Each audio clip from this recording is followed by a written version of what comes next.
The Vengeance of the Fairies by Basil Barham. Overlooking the sea that washes the beautiful coast of the Gower Peninsula stands the ruined castle of Pennard. All about it is a waste of sandhills, beneath which, so the old stories have it, a considerable village lies buried. For it is told that in the old days, when the lands about Pennard were fertile and populous, the lord of the castle was holding a great feast one day to rejoice over the wedding of his daughter. This happy event was being celebrated by the villagers too, and unknown to lord or serf, by the Tylwyth Teg, or the fairy folk who abounded in the neighbourhood.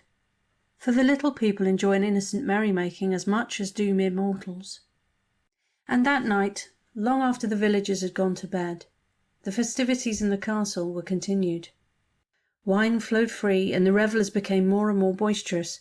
From mere jesting they came to quarrelling, and, in the midst of their drunken orgy, there was heard an alarm. A sentry on the walls of the castle reported that he heard stealthy movements in the distance, as of a large number of people approaching with care. The frenzied warriors, fearing a surprise from their enemies, armed themselves and rushed from the castle to attack the intruders. They too could hear a gentle murmur in the valley below, and towards it they charged, uttering terrible threats, striking right and left with their swords at the unseen foe. But, apart from a few shadowy forms that quickly faded away into the undergrowth, nothing was to be seen, and at length the knights and soldiers returned rather crestfallen, and much more sober, to their stronghold. Now the truth of the whole matter was that the alarm had been caused by the festivities of the fairies, and they were so deeply incensed at having their party broken up by this violent intrusion of wine-maddened men, that they determined to be revenged. That very night the whole family set out for Ireland, where they descended upon a huge mountain of sand, and each one of the small people, loading himself with as much sand as he could carry, returned to Pennard and deposited it upon the village at the base of the castle, intending to bury both village and castle in sand.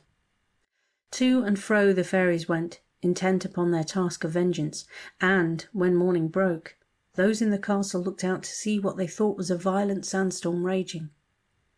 By midday the village below the castle was overwhelmed, and those in the stronghold began to fear that it too would be smothered. But fortunately for them, the Irish sand mountain gave out, and the fairies' complete vengeance was thwarted.